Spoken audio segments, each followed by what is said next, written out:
자, 하나님 말씀 보겠습니다. 하나님 말씀은 요한복음 17장 21절 말씀입니다. 요한복음 17장 21절.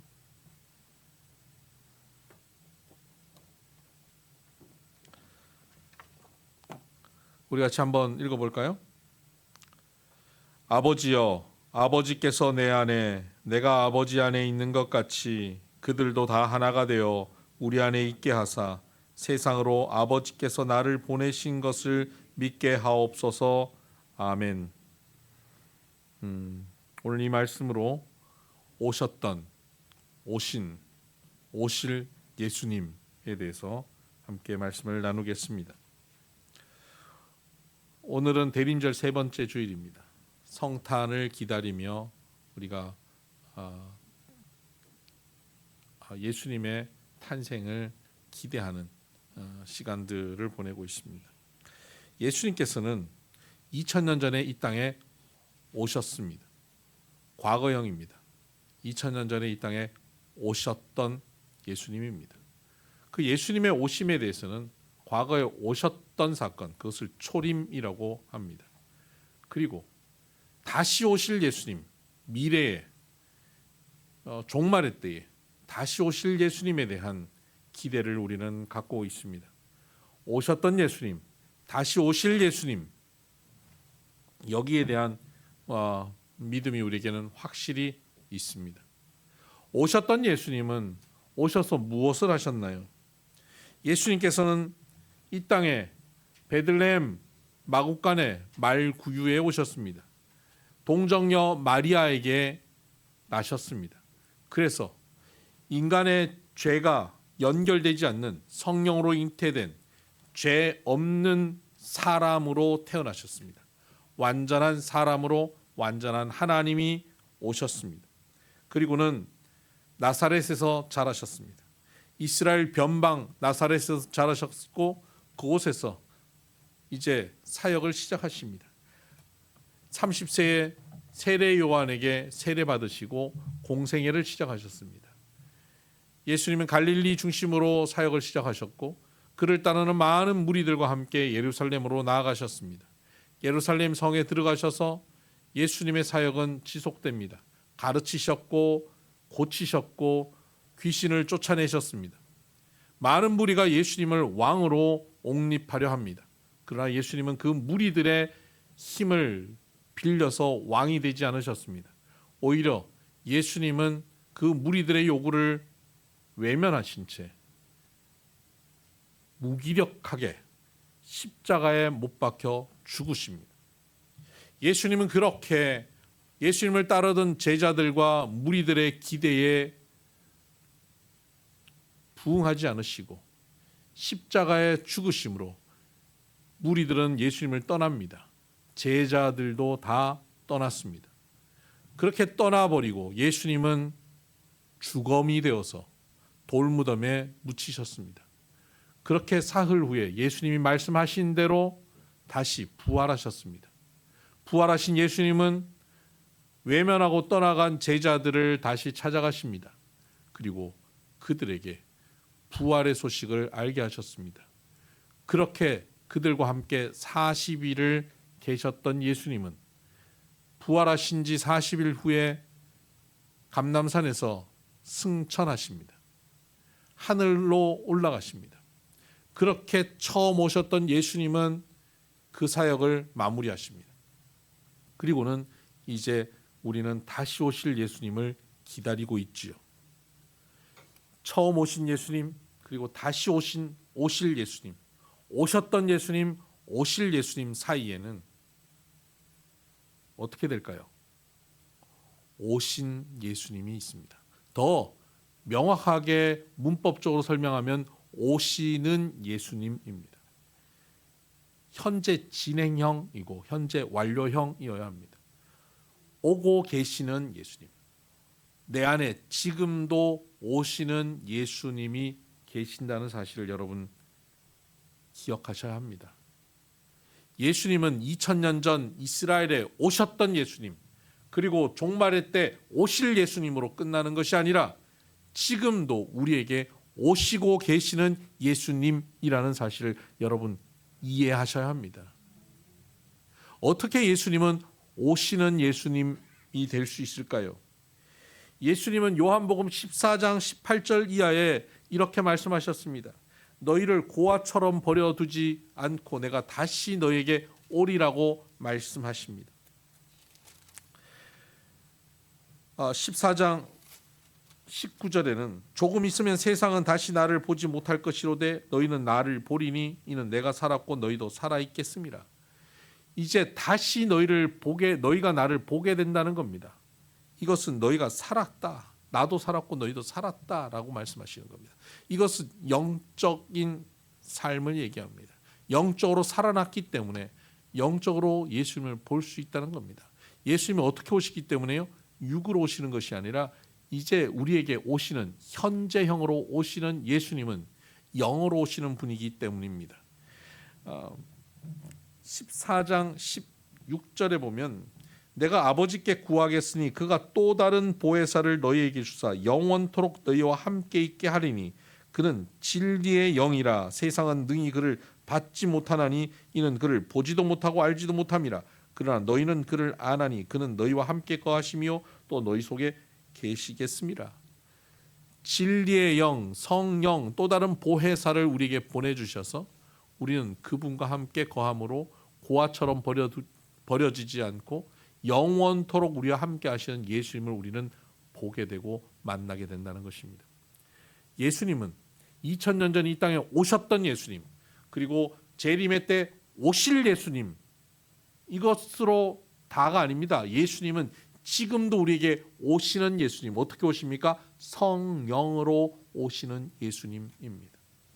여러분, 성령으로 오신다라고 하는 것은 어떤 것일까요?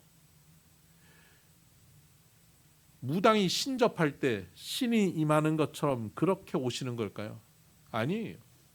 성령으로 오시는 예수님, 성령이 우리에게 오시는 것은 우리가 느끼지도 못하고 우리가 만지지도 못하고 우리가 알지도 못하는 사이에 오시는 겁니다. 예수님께서는 성령을 설명하면서 바람이 임의로 불듯이 어디서 어디로 부는 것을 알지 못하는 것처럼 성령이 우리에게 오신다라고 말씀하셨습니다. 성령은 우리에게 이렇게 임하십니다. 저와 여러분 가운데 성령이 이렇게 임하십니다. 독감 바이러스가 우리에게 들어올 때 우리가 오른쪽 콧구멍으로 독감 바이러스 2마리가 들어왔구나, 이걸 인식하지 못합니다. 그러나 그 독감 바이러스 들어온 사이에, 들어와서 나도 모르는 사이에 들어왔지만 들어와서 그 바이러스는 생명력이기 때문에 내 안에서 운동합니다. 활동합니다. 활동하여서 그것이 생명력을 나타냅니다. 나타내면 코도 막히고 기침도 나고 목도 붓고 합니다. 그때 독감 바이러스가 내게 왔구나를 내가 확신하게 되죠.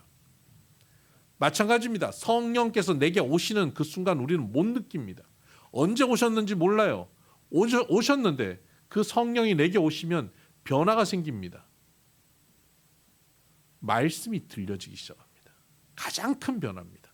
성령은 진리의 영이기 때문에 진리를 깨닫기 시작합니다. 전에는 진리가 맹숭맹숭했습니다. 그냥 교회에서 하는 얘기가 다 그 얘기 같았습니다. 그런데 성령이 오시면 그 진리가 진리로 여겨지기 시작합니다. 말씀이 들려집니다. 말씀에 눈이 뜨이는 겁니다. 진리의 백성이 되는 겁니다. 이것은 우리 안에 독감 바이러스가 들어오면 독감의 증세가 나타나듯 성령이 우리에게 오면 우리에게 증세가 나타나는데 말씀이 들리는 것이고, 가장 명확한 증세는 누구든지 성령이 아니고서는 예수를 주로 시인할 수 없다라고 말씀하신 것처럼 예수님을 나의 구주로, 주인으로 시인하게 된다는 사실입니다. 나는 죄인이고 예수님이 나의 주인이다라고 고백하게 되는 것이죠. 여러분, 우리는 지금 그 고백을 가지고 있지 않습니까? 그래서 우리는 성령 받은 사람들입니다. 여러분, 어디 가서 어느 집회나 어디 기도원 같은 데 가면 사람들이 그럽니다. 성령 받아라. 그러면 아직 나는 성령을 못 받았나? 나는 저 성령을 받아야 된다. 이렇게 착각을 하는 경우들이 있습니다. 아니요, 우리는 이미 성령을 받은 사람들이라는 사실을 여러분 기억하시길 바랍니다. 물론 나중에 기회가 있으면 또 설명하겠지만 성령 받은 거와 충만함은 다른 문제입니다만, 여러분, 우리는 성령을 받은 사람들입니다. 성령 받은 사람들은 바로 성령을 받았다고 하는 것은 예수님의 영이 우리에게 오셨다는 것입니다. 이것을 예수님은 내가 다시 너에게 오리라고 말씀하신 것으로 표현합니다. 성령을 받은 것은 예수님이 우리에게 오신다는 겁니다. 지금 우리 안에 예수님이 와 계십니다.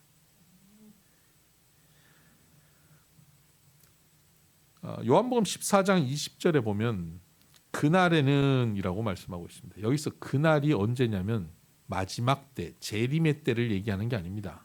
우리가 성령을 받은 날입니다. 우리가 성령을 받은 날에는 내가 아버지 안에, 너희가 내 안에, 내가 너희 안에 있는 것을 너희가 알리라. 내가 아버지 안에, 예수님이 하나님 아버지 안에 있고요. 또 너희가 내 안에, 내가 너희 안에. 예수님과 하나님과 성령님이 완전히 하나가 되어 계시고 그 삼위일체 하나님이죠. 삼위일체 하나님 안에 우리가 들어가 있고 우리 안에 그 삼위일체 하나님이 들어와 계시는 형상입니다. 여러분, 여기 컵이 있죠? 컵 안에 뭐가 있습니까? 물이 있습니다. 저는 이 성경 구절을 이해하는데 참 어려움이 있었습니다. 내가 예수님 안에, 그리고 예수님이 내 안에? 아니, 내가 예수님 안에 있으면 그냥 내가 예수님 안에 있는 거지. 내가 예수님 안에 있는데 동시에 예수님이 내 안에 또 어떻게 있을 수 있을까? 이게 어떻게 이중적으로 서로가 서로 안에 있을 수 있나? 어느 한쪽이 안에 있으면 한쪽은 감싸고 있는 것이지. 이게 어떻게 가능하나라고 생각을 했습니다. 근데 컵을 보면서 깨달았습니다. 여러분, 그 싱크대에 보면 물을 잔뜩 받아봐요. 그리고 물컵에 물을 넣은 상태에서 그 싱크대에 빠뜨려 보세요. 컵 안에 물이 있죠? 그리고 물 안에 컵이 있습니다. 내가 예수님 안에 이렇게 거하는 존재입니다. 성령이 우리에게 오시면 내 안에 성령이 이렇게 임하여 계시는 것만이 아니라 성령의 임재 안에 내가 들어가 있고 그 내 안에 또 성령이 계시는 겁니다. 완전히 하나가 되어 있는 것이죠. 예수님과 우리가 그렇게 존재하고 있는 겁니다. 우리는 그렇게 예수님과 하나님과 성령님과 삼위일체 하나님과 일치되어 존재하고 있습니다. 이것이 바로 내 안에 오시는 예수님과의 만나는 성도의 모습입니다. 여러분, 우리는 지금 그냥 이렇게 세상 사람들과 똑같이 이렇게 보이는 사람들이지만 영의 눈으로 이렇게 보면 우리 안에는 예수님이 계시고요. 우리는 예수님 안에 거하여 있는 겁니다. 그리고 그 예수님은 홀로 계신 분이 아니라 그 예수님은 하나님 아버지와 함께 계시고 성령님과 함께 계시는 삼위일체 하나님이시라는 겁니다. 우리는 그냥 나 혼자 살아가는 존재가 아닙니다. 나 혼자 직장에서 나 혼자 사업하며 나 혼자 자녀들을 양육하며 나 혼자 내 건강을 지키며 나 혼자 외롭게 살아가는 나 혼자 책임져야 되는 인생이 아니라 내게 성령이 오셔서 내게 예수님이 오셔서 지금 나를 완전히 품어 계시고 내가 예수님이 내 안에 온전히 거하여 계시고 그렇게 예수님과 하나가 되고 하나님과 완전히 일치되어 사는 그런 삶입니다. 천지를 창조하시고 온 우주 만물을 주관하시는 그리고 나를 나보다 더 사랑하시는 하나님이 지금 나를 완전히 감싸 안으시고 내 안에 영원토록 함께 하십니다. 단 한순간도 떠나지 않으십니다. 내가 하나님을 잊어버리는 순간도 내가 나 이제 교회 안 나가 하는 그 순간에도 나는 교회를 계속 빠지고 나는 이제 신앙을 버렸다는 순간에도 예수님은 우리를 버리지 않으신다는 사실 여러분 기억하시길 바랍니다. 반드시 예수님은 우리를 책임지시고 우리를 이끄십니다. 그렇게 내 안에 오신 예수님입니다. 자, 2000년 전에 오셨던 예수님이 하셨던 가장 중요한 핵심 사역이 무엇이었습니까? 그것은 십자가입니다. 십자가의 죽으심으로 우리의 죄를 사하시고 우리가 비로소 하나님을 만날 수 있게 하신 겁니다. 다시 오실 예수님은 무엇을 하실까요? 심판하시고 죄인을 벌하시고 하나님의 자녀인 우리들을 환영하셔서 하나님 나라를 완전히 이루십니다. 그러면 이제 지금 오시는 예수님이 하시는 가장 중요한 사역은 무엇일까요? 지금 내 안에 계시고 내가 그분 안에 영원토록 거하게 하시는 예수님이 지금 내게 와 계시잖아요. 나와 함께 하시는 예수님이 내 안에서 하시는 가장 중요한 일, 사역은 무엇이겠습니까? 뭘까요? 내가 기도하면 내 기도를 들으시고 내 사업이 잘 되게 하시고 내 자녀에게 복을 주시고 내 건강을 회복시켜 주시는 그것이 지금 내게 오신 예수님이 하시는 가장 중요한 일일까요? 아니에요. 그것은 부차적인 것입니다. 그럴 수도 있고 그렇지 않을 수도 있습니다. 근데 예수님께서 반드시 지금 오셔서 우리에게 하시는 가장 중요한 일이 있습니다. 요한복음 17장 21절 우리가 읽었던 말씀을 다시 한번 보십시다. 예수님께서 이렇게 하나님 아버지께 기도하고 있습니다. 아버지여, 아버지께서 내 안에 내가 아버지 안에 있는 것 같이 그들도 다 하나가 되어 우리 안에 있게 하사 세상으로 아버지께서 나를 보내신 것을 믿게 하옵소서. 내가 아버지 안에, 아버지가 내 안에 있는 것처럼, 그러니까 삼위일체 하나님, 삼위일체 하나님이 완전히 하나 되어서 성부, 성자, 성령이 각각 세 분이 완전히 하나가 되는 그 사랑의 일치, 사랑으로 하나 된 그 하나됨, 공동체성, 그것처럼 저희도 그들도 다 하나가 되게 해달라는 겁니다. 예수님이 이 땅에 다시 오셔서 우리에게 성령으로 오셔서 이루시는 일은 뭐냐면 우리로 하나가 되게 하는 일입니다. 왜냐하면 죄인은 둘이 되기 때문입니다. 하나님께서 천지를 창조하시고 에덴 동산에 사람을 창조하셨습니다. 아담과 하와를 두셨습니다. 둘이 하나 되게 하셨습니다. 그런데 그들이 하나님의 말씀에 순종하지 않고 선악과를 먹고 나니까 그 다음 그들에게 벌어진 일이 뭐냐면 하나님이 주신 저 여자가 내게 준 걸 내가 먹고 이렇게 됐습니다. 하나 된 그들이 둘이 된 겁니다. 분리된 거예요. 쟤 때문이다 이렇게 된 겁니다. 너 때문이다. 분리시킨 거예요. 나님입니다. 미움입니다. 다툼입니다. 책임 전가입니다. 이것이 죄인의 모습입니다.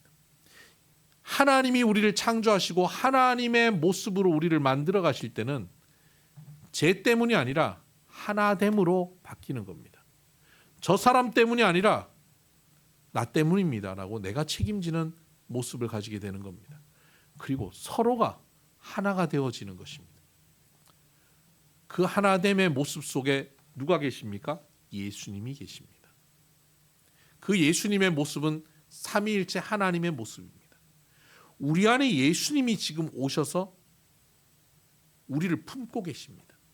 그런 우리들은 지금 하나된 공동체로 만들어지고 있다는 겁니다. 예수님은 지금 우리에게 오셔서 그걸 하기 원하십니다. 우리 소원을 들어주셔서 우리가 부자 되게 하시거나 우리를 건강하게 하시는 것, 그것이 초점이 아니에요. 예수님이 우리에게 오셔서 지금 하시는 가장 중요한 일, 그것은 우리로 하나 되게 하시는 것. 2000년 전에 오셔서 하셨던 가장 중요한 일, 그것은 십자가 사건. 그것만큼이나 지금 그것은 이루어졌으니까 지금 우리에게 이루실 가장 중요한 일, 그것은 하나 되게 하시는 일입니다. 우리를 하나 되게 하시는 게 다른 말로 뭐냐면 교회가 되는 것입니다. 예수님은 성령을 우리에게 보내셔서 우리로 하여금 서로 하나 되어 교회가 되라고 말씀하십니다. 교회가 되는 것, 그것을 통하여서 세상이 나를 믿게 해달라는 것입니다. 우리가 교회를 이루어가면요, 세상이 예수님을 인정하게 된다는 것입니다. 교회는 무엇입니까? 높은 청탑 위에 십자가 걸려있는 건물, 그게 교회입니까? 여러분, 건물은 교회가 아닙니다. 유럽의 아무리 아름다운 건물을 100년, 200년, 300년에 걸쳐서 지어놔도 그곳에 성령 받은 사람들이 없으면 그 건물은 레스토랑으로 바뀌고 술집으로 바뀌어버립니다. 건물은 교회가 아닙니다. 성령을 받은 사람들의 모임이 교회입니다. 오늘 17장 21절에 그들도 다 하나가 되어, 누구와 같이 하나가 되어? 하나님과 예수님 같이 하나 되어서 삼위일체 하나님처럼 우리가 하나 되어지는 것, 그것이 교회입니다. 어떻게 하나가 되죠? 사랑으로 하나 되어지는 겁니다. 서로 성도가 사랑하여 하나 되는 것, 그것이 교회입니다. 교회는 예수님의 몸입니다. 예수님은 교회의 머리십니다. 그런 우리들이 서로 지체가 다른 지체들이 모여서 하나가 되는 것이죠. 예수님을 모신 자, 예수님이 내 안에 계신 자들은 교회를 이룹니다. 혼자 고립되어서 살아가는 것이 아닙니다. 세상의 영성은 사람들과 멀리 떨어져서 혼자 고립되어 가는 것이 탁월한 영성이라고 생각합니다. 사회에서 멀어지고 혼자 골방에 들어가고 혼자 굴 속에 들어가서 세상의 번뇌와 욕심을 버리고 완전히 나에게, 내 안에 자아에 몰입되어 가서 나와 자연이 일치되어 가는 것, 이거 세상의 영성입니다. 하나님 안에서 하나님이 우리에게 주시는 참된 영성은 그렇지 않습니다. 혼자 고립되는 것이 아닙니다. 나 혼자 성경 읽고 나 혼자 기도하고 나 혼자 하나님과의 1대1의 관계 가운데 있는 것, 이것이 기독교 영성이 아닙니다. 기독교 영성은 함께함입니다. 나와 다른 너가 함께하는 것입니다. 생각이 다르고 입장이 다르고 스타일이 다른 우리들이 함께 모이는 겁니다.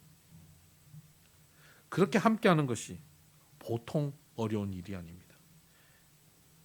하나됨은 하나의 기능을 가진 자들이 동질감으로 하나 되는 것이 결코 아니라는 사실입니다. 이질적이고 다양한 사람들이 모여서 하나를 이루는 겁니다. 우리 한국 사람들은 하나 되는 것을 굉장히 좋아합니다.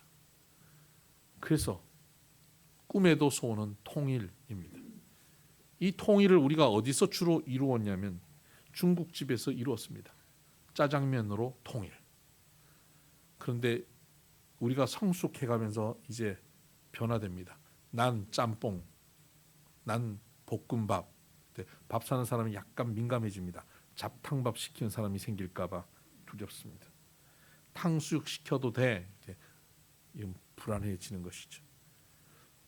여러분, 그 다양함이 있는 것, 그것을 받아들이는 것이 하나됨입니다. 지난주 수요일 날 수요예배 마치고 우리가 함께 말씀을 나누고는 내려갑니다. 중국집으로 갈까요? 갈비집으로 갈까요? 중국집 가면 그런 무조건적 일치를 이루어야 되니까 갈비집으로 갔습니다. 갈비집으로 가서 낮부터 갈비는 그렇고 갈비탕 먹자고 내려갔습니다. 내려서 갈비탕이나 한 그릇 하죠. 갈비탕으로 통일하는 법은 없습니다. 내려갔더니 장터국밥도 있었습니다. 육회 비빔밥도 있었습니다. 다 먹고 싶은 거예요. 6명이 앉았습니다. 6명이서 3가지 메뉴를 2개씩 시켰습니다. 그리고 서로 조금씩 나눠 먹었습니다. 다양한 맛을 보고 너무 배부르게 먹었습니다. 그런데 놀라운 것은요, 모두 다 만족스럽게, 맛새도 양에도 만족스럽게 먹었는데 공깃밥이 남았습니다. 이것이 다양한 하나됨으로 이루는 복된 모습입니다. 다양함도 누리고 풍성함도 누리는 것입니다. 짜장면으로만 일치되면 이 맛을 누리지 못합니다.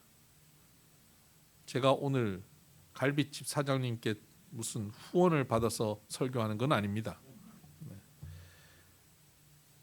교회 안에는 이 다양함의 하나됨, 일치를 꿈꾸는 성도들이 모여 있는 것입니다. 우리는 연령도 다양합니다. 직업도 다양합니다. 출신 지역도 다양합니다. 남녀로 나눠져 있습니다. 빈부, 신앙의 수준도 다릅니다. 심지어 정치적인 견해도 다릅니다. 오늘 빨간색을 메고 온 분도 있고 파란색을 메고 온 분들도 있습니다. 어제 환호성을 지른 분도 있고 어제 한숨을 내신 분도 계십니다. 우리 모두가 다 다양합니다. 그런데 그 다양한 사람들이 함께 모인 곳이 교회입니다. 그렇게 하나 되어야 합니다. 나는 다양함이 싫어. 나는 남자들끼리만 모일 거야. 여자들끼리만 모일 거야. 나는 우리 연령층만 모일 거야. 나는 빨간색만 모일 거야. 파란색만 모일 거야. 그것은 교회가 아닙니다.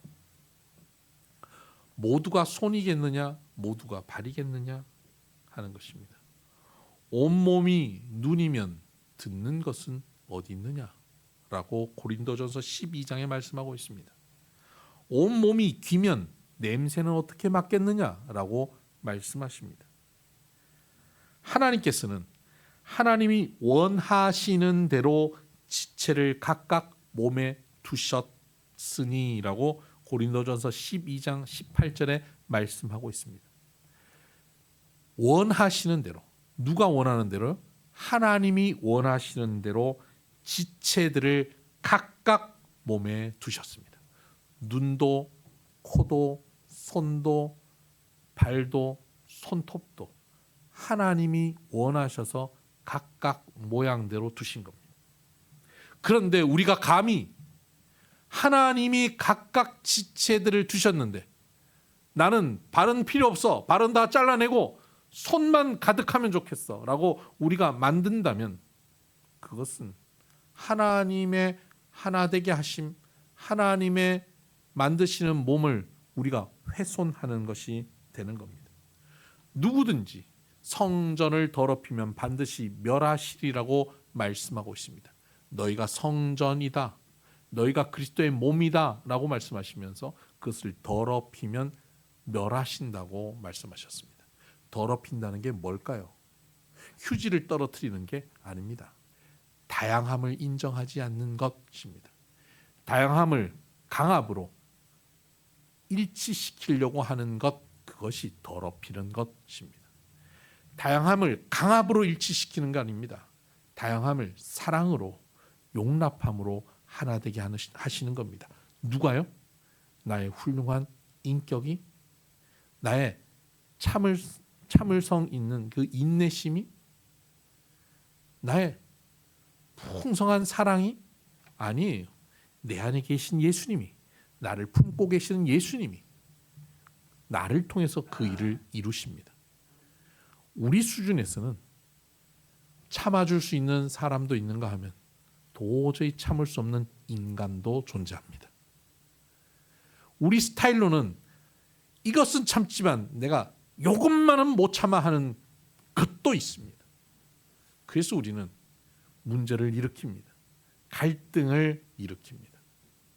그러나 예수님께서는 참지 못할 일이 없습니다. 예수님께서는 용납하지 못할 일이 없습니다.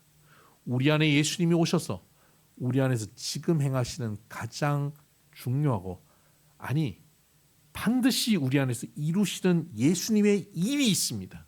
그것은 서로 다름을 용납하고 이해하고 배려하고 존중하고 섬겨서 함께 거하게 하는 일입니다. 때로는 말이 통하지 않을 수도 있습니다. 저 사람은 왜 말을 저런 식으로 하지? 라고 판단할 수도 있습니다. 아무리 말을 해도 듣지 않는다고 저 사람은 기머거린가? 머리를 그냥 장식으로만 달아난다 라고 생각하는 사람들도 있습니다. 그런데 그런 사람들을 우리는 기다려 주어야 합니다. 그 기다려 주려고 하니까 암 걸릴 것 같다 그래요. 목사님, 그 기다려 주다가 제가 암 걸릴 것 같아요. 주로 그 대상은 누구냐면 배우자를 얘기할 때가 많습니다. 그러면 제가 그렇게 얘기합니다. 죽을 것 같아요, 목사님. 죽으세요. 제가 그렇게 얘기하죠. 죽어야 됩니다. 나는 죽고 그리스도가 내 안에 살아야 되는 것이죠. 내 힘으로는 기다려줄 수 없고 배려할 수 없습니다. 내 안에 예수님이 거하시고 예수님이 계실 때 그를 기다려주고 배려할 수 있습니다. 이것이 사랑입니다. 요즘 우리나라는 MBTI, 여러분 뭐 연배가 높으신 분들도 다 들어보셨을 겁니다. MBTI로 성격을 구분하는 것들이 있습니다. 16개의 성격을 나눕니다. 외향적이냐, 내향적이냐, 또 사고형이냐, 또 감정형이냐, 판단형이냐, 인식형이냐, 이렇게 나누는 게 있습니다. 16가지 성격으로 나눕니다. 그런데 이 성격을 나눠서 문제가 벌어집니다. 어떤 유형은 딱 싫다 이렇게 됩니다. 대학생들이요, 미팅을 나가는데 누구 소개하려고 하면 그 사람 MBTI가 뭐다. 난 그런 사람 안 만나. 안 만나요. 직장에서도 심지어 MBTI를 내게 해서 취업할 때 이런 MBTI는 우리 회사에서 안 뽑아. 이렇게 되는 경우들도 있습니다. 이것은 MBTI를 정말 잘못 사용하고 있는 것입니다. 16가지 성격을 다양하게 우리가 인식하게 하는 도구가 있다면 그것을 가지고 서로를 저 사람은 저런 유형이고 이 사람은 이런 유형이고 저 사람은 저런 걸 잘하고 이 사람은 이런 걸 잘하고 그 사람을 배려해서 존중하고 이해하는 도구로 사용해야 하는 것입니다. 다양한 16개의 성품을 우리에게 주셨다고 하는 것, 하나님이 주신 겁니다. 하나님이 각각 그 지체들을 주셨습니다. 필요 없겠습니까? 다 필요하니까. 하나님께서 다 필요하니까 만드신 사람들입니다. 그 사람들을 내가 함부로 재단하고 판단하고 내가 제외시킨다는 것은 내가 하나님이 되고자 하는 죄악된 모습입니다. 저는 MBTI 성격 중에 ENTP입니다. T가 있습니다. 요새 젊은 사람들이 그런 얘기해요. 저 인간 T지. 눈물도 배려도 없다 이겁니다. T는 너무 사고형으로 판단하고 산다는 거예요. 여러분, 저도 눈물이 있습니다. 그리고 맨날 우는 것만이 아니라 남들 울 때 생각하고 뭔가 대안을 마련하는 사람들도 필요합니다.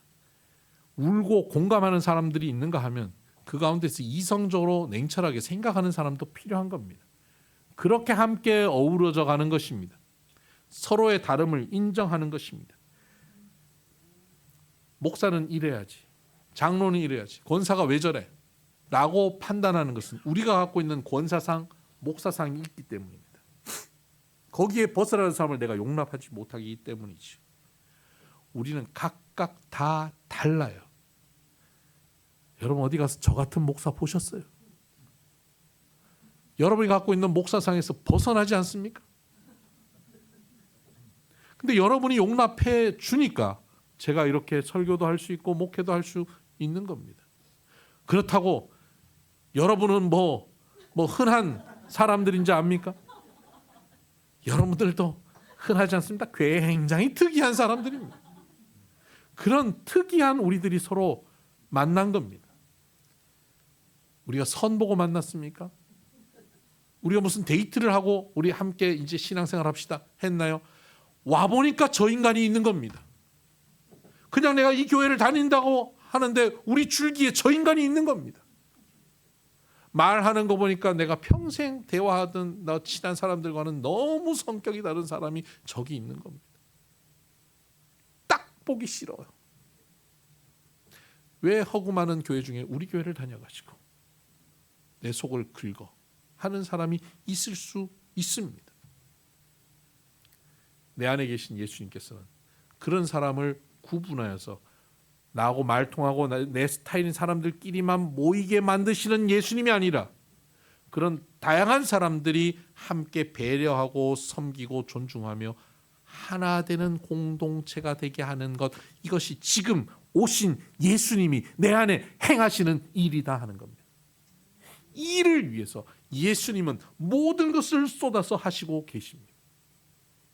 여기에 우리가 거부하고 불순종할 때 예수님은 계속 우리를 그 훈련을 하도록 우리를 끌고 가십니다.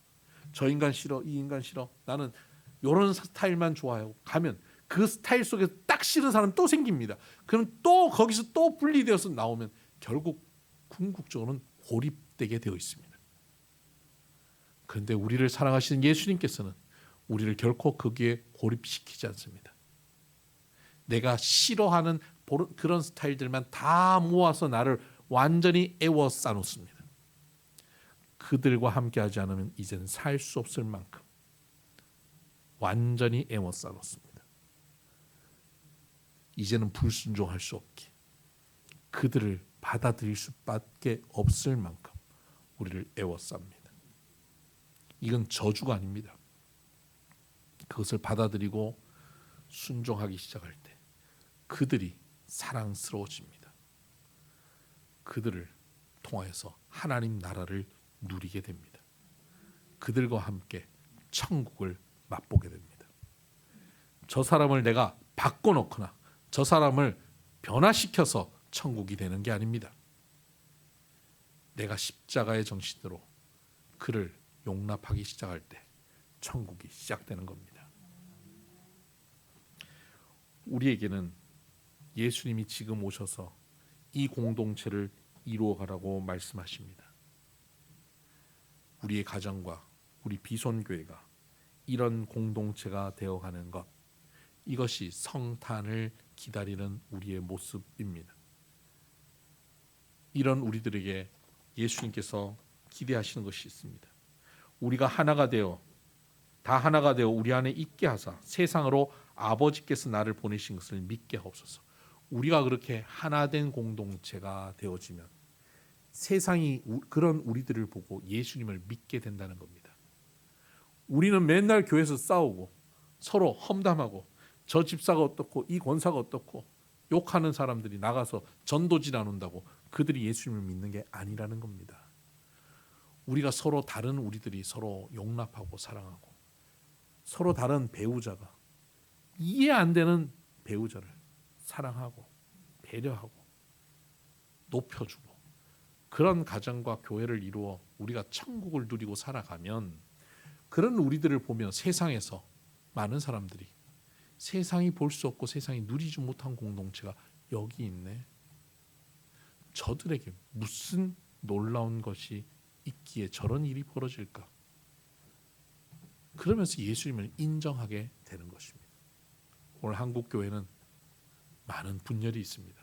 다툼이 있습니다. 세상이 싸우는 것과 같이 교회 안에도 다툼이 있습니다.